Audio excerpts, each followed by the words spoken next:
يا راغبا في كل علم نافع ينمو العلم ويتقدم بتقنياته ومجالاته، ومعه نطور أدواتنا في تقديم العلم الشرعي.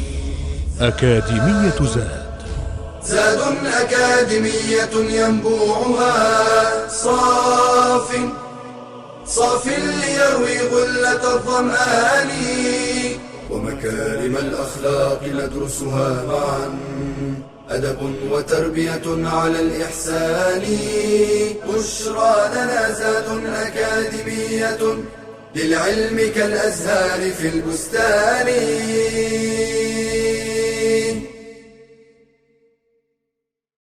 السلام عليكم ورحمة الله. الحمد لله رب العالمين، والصلاة والسلام على أشرف المرسلين نبينا محمد وعلى آله وصحبه أجمعين. Continuing with Islamic education level 3 and the etiquettes and manners to be observed in many different situations, one of which is the adab of al-bayt, or the house, entering the house, leaving the house. There are etiquettes to be observed, and by knowing the way of the Prophet ﷺ, it's one of the favors of Allah that you have a house. If you have a place to live, then follow the way of the Prophet ﷺ, the way that you enter, the way that you leave. And that definitely brings the love of Allah subhanahu wa ta'ala in the hearts, and the love of the Messenger sallallahu alaihi wasallam, that you follow him in every aspect of one's life and not to be heedless about these things. And it's part of being grateful to Allah subhanahu wa ta'ala when it comes to this favor of Allah that He bestowed upon us. Wallahu ja'ala lakum min buyutikum sakana. Allah subhanahu wa ta'ala is the one that made for you to have tranquility and sukoon and goodness when you have homes.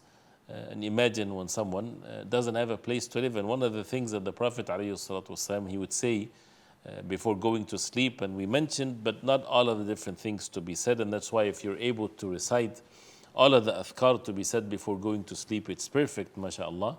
One of these adhkar that the Prophet ﷺ, before going to sleep, he would say, Alhamdulillah alladhi at'amana wa saqana wa kafana wa awana fakam mimman la kafiya lahu wa la mu'wi. Praise be to Allah subhanahu wa ta'ala, the one that fed us, the one that gave us drink, the one that sufficed for us, the one that gave us a place to stay or refuge. And then he says, and how many people, they don't have sufficiency, they don't have a place to live. So this is a great ni'mah from Allah subhanahu wa ta'ala, that you have a home, that you're not homeless. And to be grateful to Allah by observing these etiquettes, of course, Allah subhanahu wa ta'ala will keep these blessings for you. So one of which is when you enter the place that you live, even if you're in a hotel room for a few days, when you enter on a place in general and on your place that you live in, is that you say salam. فَإِذَا دَخَلْتُمْ بُيُوتًا فَسَلِّمُوا عَلَى أَنفُسِكُمْ, as Allah subhanahu wa ta'ala says, تَحِيَّةً مِّنْ عِنْدِ اللَّهِ مُبَارَكَةً طَيِّبًا. When you enter houses, you say salam. And the Prophet ﷺ, he said to Anas radiallahu anhu, O my son, إِذَا دَخَلْتَ عَلَى أَهْلِكَ فَسَلِّمْ. If you entered on your family, then say salam. يَكُنْ بَرَكَةً عَلَيْكَ وَعَلَى أَهْلِ بَيْتِكَ. This is barakah, blessings for you and for your people, for your family. Even if there's no one in the house. Because Allah subhanahu wa ta'ala says you make salam. Then a person, some had mentioned in some of the narrations, you say assalamu alaikum, like this, or assalamu alayna wa ala ibadillahi salihin, salam to be upon us and on the righteous ones. So to make salam every time you enter the house. And of course the salam is for people to hear. So if there's someone in the house, to hear the salam. But if someone is asleep, that's why the person should not scream the salam, but rather the Prophet ﷺ, he would say the salam in such a way, if someone is asleep, he does not wake up from the level of your sound. So this is something to be observed, so that people would also observe this etiquette. To enter the house with the right foot, is it part of the sunnah of the Prophet ﷺ? There's no evidence in this. Since again these etiquettes, we go by the evidences. If you want to enter with your right hand, don't assume that this is from the sunnah. Don't make this as part of that you seek in rewards from Allah subhanahu wa ta'ala from this, because there's no authenticity to it whatsoever. Does it mean that you enter the house with your left foot? That doesn't mean either. Just be at ease. If you enter with the right or the left, in the general rulings where the Prophet ﷺ, he used to always put forward the right thing of things, that's fine from in the general sense that you always initiate things with the right side, but there's no evidence with regards to entering the house with the right foot.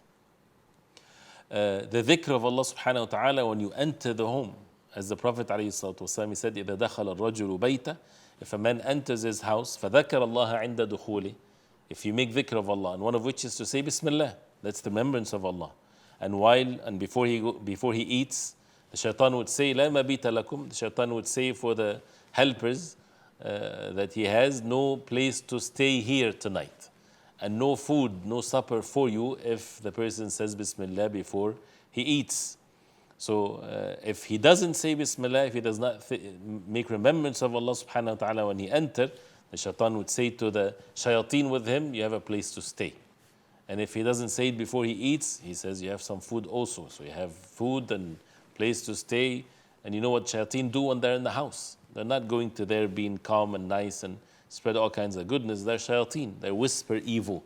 They cause chaos in the house as a result of people angry with each other, fighting with each other. Why did he say that? What did he mean by that?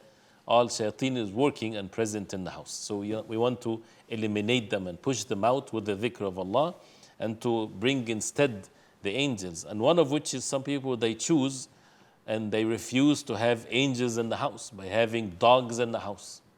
The Prophet ﷺ said, لا تدخل الملائكة بيتا فيه كلب ولا صورة.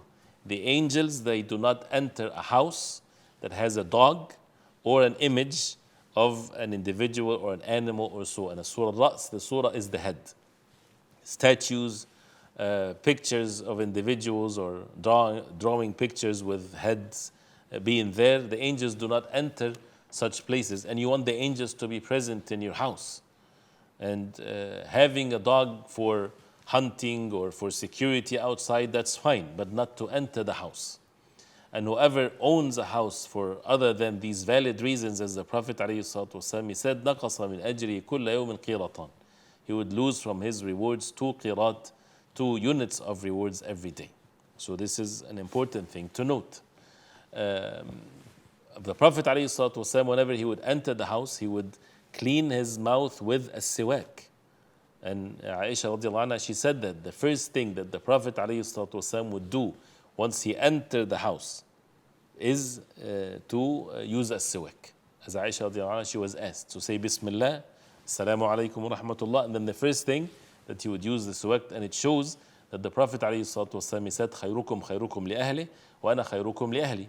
The best among you are the best to his family, and I'm the best to my family, so that they don't smell anything bad from the one that just entered the house.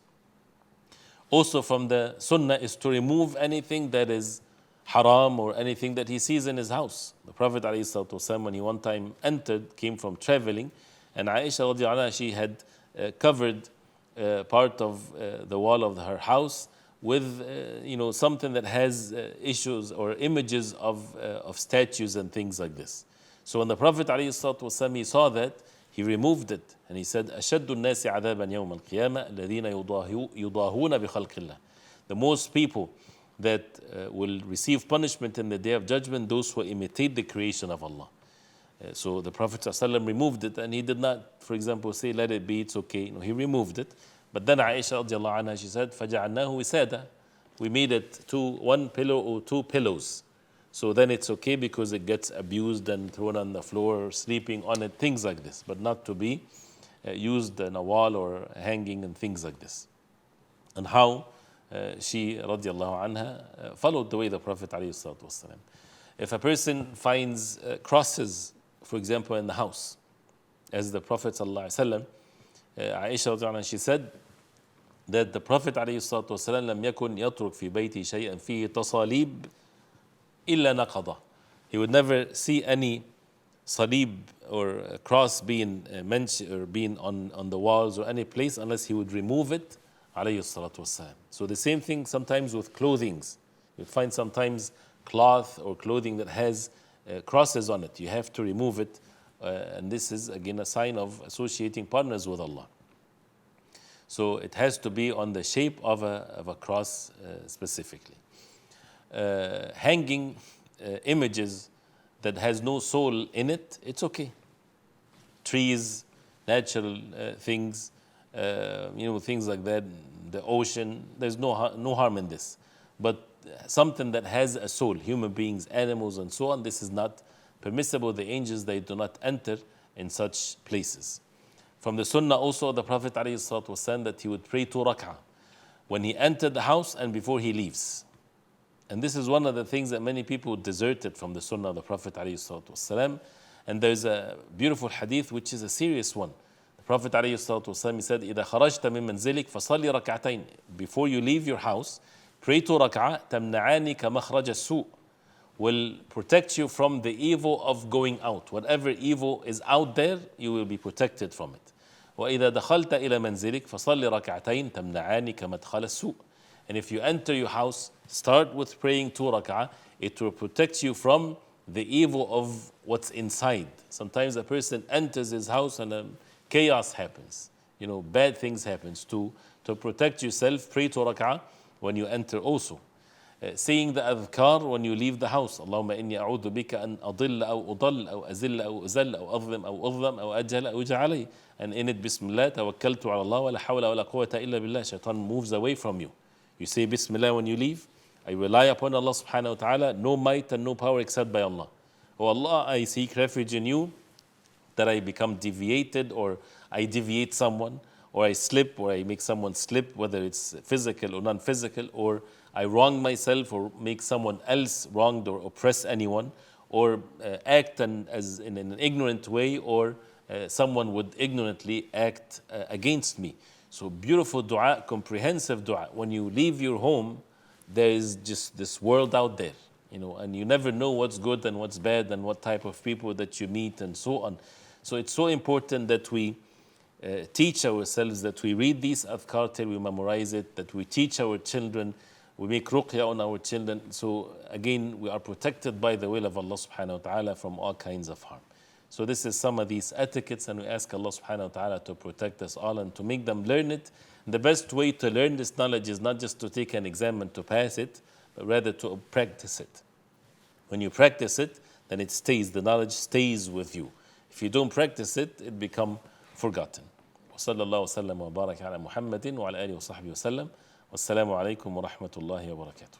يا راغبا في كل علم نافع.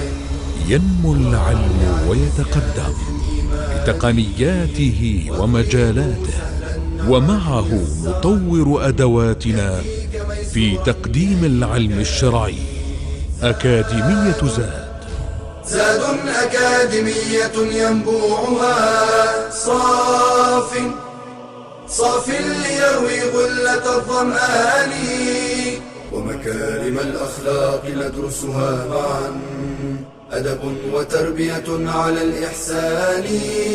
بشرى لنا زاد أكاديمية للعلم كالأزهار في البستان.